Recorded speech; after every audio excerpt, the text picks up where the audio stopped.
So వాళ్ళ mental condition ఇదంతా వాళ్ళు చెప్తున్నారు, కానీ బాబు అది చెప్పడం ఒక ఎత్తు అయితే పోలీస్ వారు ప్రెస్ మీట్లో కూడా వాళ్ళ analysis, analytical thinking, application of the intention of murder ఇంకా తెలియలేదు అంటున్నారు. మనం ఎప్పుడైనా మర్డర్లో ఒక్క మనిషి నిజంగా బ్యాట్ కోసమే వెళ్తే, నేను లూప్ హోల్స్ నేను క్వశ్చన్ చేద్దాం అనుకుంది ఏంటంటే, డోర్ ఓపెన్ అయిన తర్వాత ఒక హ్యూమన్ కనిపించింది, పెద్దవని చిన్నవని, టీవీ చూస్తా.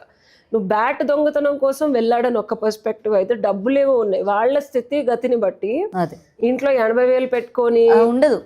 సో మన కామన్ సెన్స్ తో ఆలోచించాలి. వాళ్ళు ఏదో కూలి పని చేసుకునే వాళ్ళిద్దరు మెకానిక్ లో 80,000 డబ్బులు పెట్టుకున్నారు అనేది, ఇప్పుడు నా పర్స్పెక్టివ్ లాగా 100 మంది 100 ఊహాజనకమైన పర్స్పెక్టివ్స్ ఇచ్చిన దాంట్లో డబ్బుల కోసం దొంగతనానికి వెళ్ళారని అనుకున్నా, చేతిలో మారణాయుధాలు పెట్టుకొనే వెళ్ళాడు అంటే, ఇప్పుడు దొంగతనంకి వెళ్తే యూజువల్గా దొంగలు ఏంటి, ఎవరూ లేని టైంలో సేఫ్ గార్డ్ చేసుకొని వాళ్ళని వాళ్ళు కాపాడుకోవడం కాసి వస్తువుని ఏదో తీసుకొని వచ్చేస్తారు.